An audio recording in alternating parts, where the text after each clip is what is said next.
Bienvenidas y bienvenidos al espacio de la pausa generado por la Fundación Vivir Agradecidos y que facilitamos junto a Virginia, Maite y Andy todos los viernes de este año 2025. Mi nombre es Daniel y hoy les propongo una pregunta que sirva para reflexionar sobre cómo podríamos escuchar el mundo tal cual hoy suena, en medio de tanta inarmonía, de tanta disonancia, cómo, sobre todo en las relaciones humanas, cómo sostener una escucha atenta en el medio de los conflictos, en medio de la violencia verbal, de las guerras, los conflictos armados, ¿no? Cómo hacer para tender puentes, para establecer negociaciones.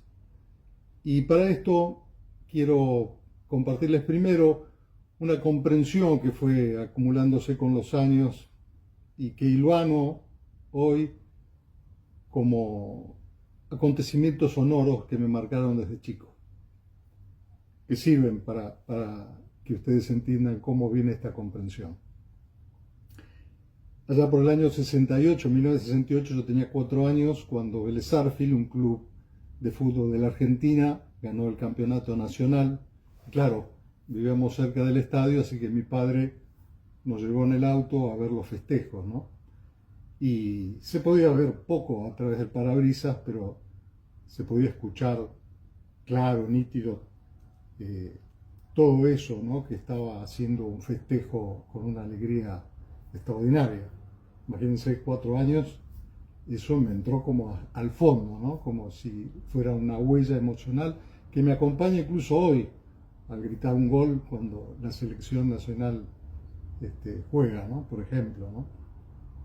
Luego vine a escuchar más adelante, como estábamos cerca de ese estadio, todos los domingos los goles, los cantos dentro de la cancha, y me hice hincha, fui al club y disfruté de un espectáculo que era doble, ¿no? Porque era lo deportivo en el campo, entre los jugadores, que era a veces hasta confuso, ¿no? Por el ángulo de la visión, pero lo extraordinario de los duelos, de las hinchadas con sus cantos, ¿no?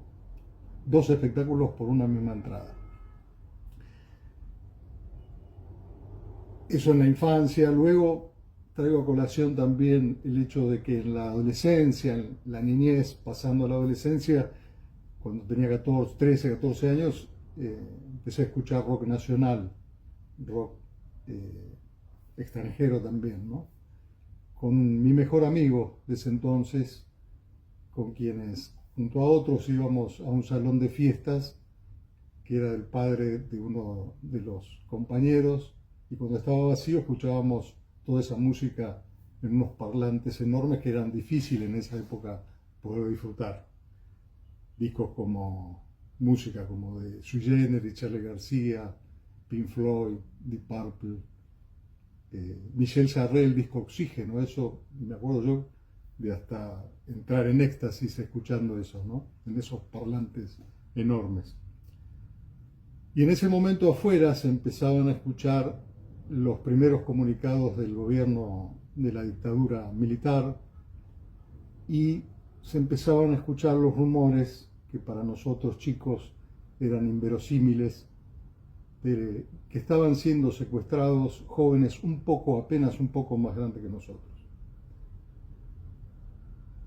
Tengo que incluir en este raconto algo que puede parecer extraño y hasta me resulta vergonzoso, y es el hecho de que me enseñaran a manejar un arma y a cazar, cosa que pude hacer por muy poco tiempo, durante meses nomás, porque ahí apareció como una conciencia, incluso creo que una conciencia mayor que mi edad, la que tenía ese entonces, ¿no? 15 años,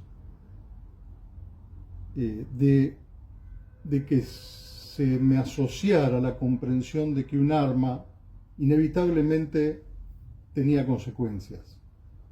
y que si un arma estaba cerca, se podía resolver cualquier conflicto de una manera sencilla y brutal. Eso me acompaña hasta hoy. Y no es miedo a las armas porque hasta me resultan estéticas en el diseño, ¿no? Cuando veo alguna de cerca. Pero esa comprensión no pude dejar de tener, ¿no? Y luego vino, por supuesto, el Mundial del 78, cuando yo tenía 17, y ese ruido tapó todo lo demás, todo ese murmullo social que iba creciendo simultáneamente con la brutalidad del gobierno de facto, ¿no?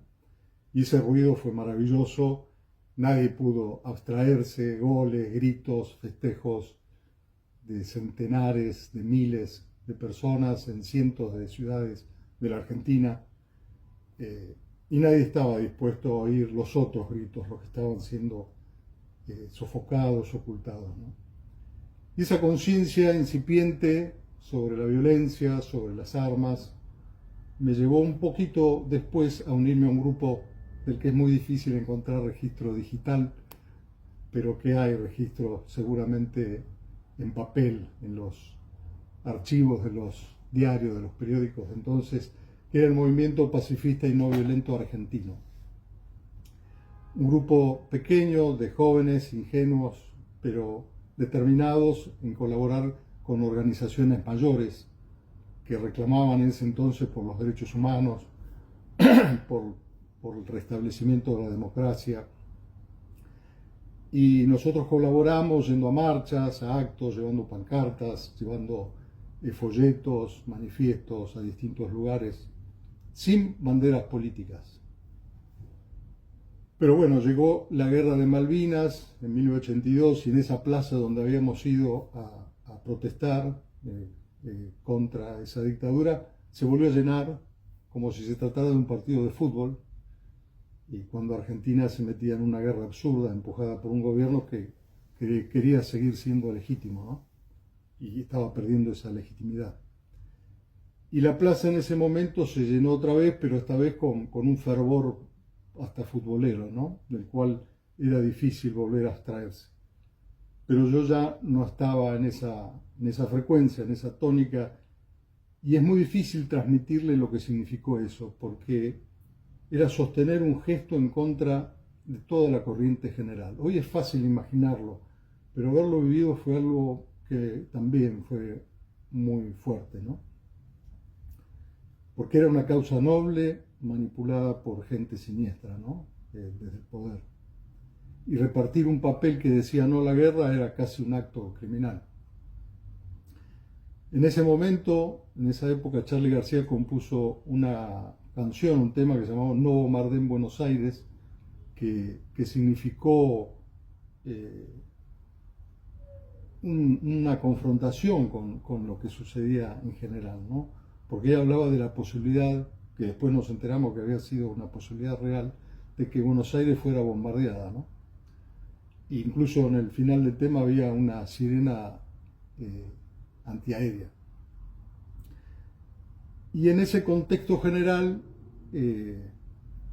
yo repartía manifiestos pacifistas a quienes creíamos que podrían ser portavoces más relevantes de este mensaje, ¿no? De esta posibilidad de oponerse a algo que era imposible oponerse en ese momento. Y allí, por yo trabajar cerca en ese momento de un bar que frecuentaba Jorge Luis Borges, fui con un manifiesto a verlo. Y fue una desilusión porque me recibió muy amablemente, alguien que lo acompañaba leyó ese manifiesto en voz alta y me dijo una serie de frases que la verdad que no entendí, que parecían crípticas o poéticas, o vaya a saber si por mi excitación de encontrármelo cara a cara hacía imposible que yo entendiera, ¿no? en ese momento. Así que me fui un poco desilusionado de ese encuentro. Y en medio de todo esto, mi mejor amigo, ese que les conté, con quien escuchaba música, fue convocado a la guerra, fue a la guerra y volvió con vida, gracias a Dios. pero habiendo perdido, habiendo su vida sido transformada en algún sentido que nunca comprendí, y que a pesar de yo preguntarle sobre eso, ¿no? Sobre lo vivido, sobre lo escuchado y visto en las islas, no quiso comentarme nada, ¿no? Es como si las palabras ya no sirvieran para describir eso. Así que no insistí. Hasta acá lo personal, lo biográfico, si se quiere. Y hoy, más de 40 años después, escucho el mundo y todo es más claro, más nítido, más brutal. Ni siquiera hace falta que nos engañen, ¿no? Se escucha fuerte y claro lo que pasa en Ucrania, en Gaza, en Irán, en Israel, en Estados Unidos, en Rusia. Bombas, misiles, completamente naturalizados, legitimados, institucionalizados incluso, ¿no? Pero no se escuchan las voces de los cientos de miles de jóvenes que se mandan al frente, no se escuchan las voces de las familias de esas víctimas, de los inocentes civiles que mueren a raíz de todas estas confrontaciones, no se escuchan las voces de los exiliados ni de los niños. Y lo que se escucha son a los políticos, a los dirigentes, a los líderes, gritando, dividiendo, polarizando en todos los países, destruyendo el diálogo en lugar de propiciarlo, ¿no? Y ellos mismos buscando que los sigan, que los defiendan, que vayan por todos, ¿no? A sus seguidores. Es la violencia a nivel institucionalizada, a nivel estatal, partidario, como forma de diálogo, ¿no? Y el eufemismo del uso de la terminología para referirse a eso, ¿no? Hay un humorista uruguayo muy agudo, muy irónico, que hace análisis de la política internacional y de su país, que habla de los misiles de la paz, ¿no? Casi hace falta que se mencione así, que los líderes lo mencionan así como una cosa absurda, ¿no? Y la razón humana siendo defendida con las armas, como nunca antes y tan explícitamente se hizo, ¿no? Y creo que estamos todos abrumados, desorientados, y esto nos está afectando, ¿no? Desde lo ético, desde lo moral. Y ustedes dirán, ¿qué tiene que ver la escucha activa como posibilidad? ¿Habrá posibilidad de una escucha activa? Y yo podría argumentar algo, pero que no alcanzaría a expresar eso que intuyo y comprendo. Pero sí quiero citarles testimonios de que es posible una escucha activa a pesar del ruido que sea que se oiga, ¿no? Hace algunos años, hace bastantes años, escuché a una mujer que fue agente encubierta, una mujer joven, fue agente encubierta en la guerra de Afganistán para luchar contra los terroristas y hoy es incluso una funcionaria del gobierno de Trump, que también trabaja en esa misma área, ¿no? Y ella trajo de toda esa vivencia un aprendizaje que parece que es muy útil en el sentido humanitario, ¿no? Humanista. Me acuerdo que dijo, que eso me quedó grabado, ¿no? Que una persona que empuña un arma en algún momento dejó de sentirse escuchada. Y a raíz de esa frase yo después la seguí en el tiempo, viendo que publicaba libros y viendo algunos videos que hay en YouTube incluso, y sigue afirmando cosas en ese sentido, ¿no? El único camino real para desarmar a un enemigo es escucharlo. Y otra frase más desafiante aún para la comprensión es que cuando ella escuchaba a los terroristas decía que si los escuchaba realmente a fondo, valientemente en la descripción de su historia, se podía dar cuenta que en muchas ocasiones ella misma hubiera tomado esas mismas decisiones.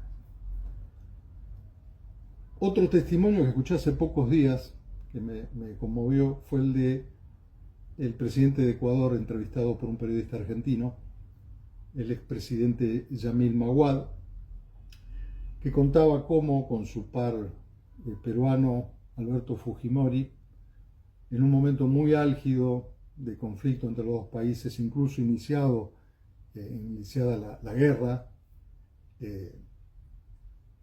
se sentaron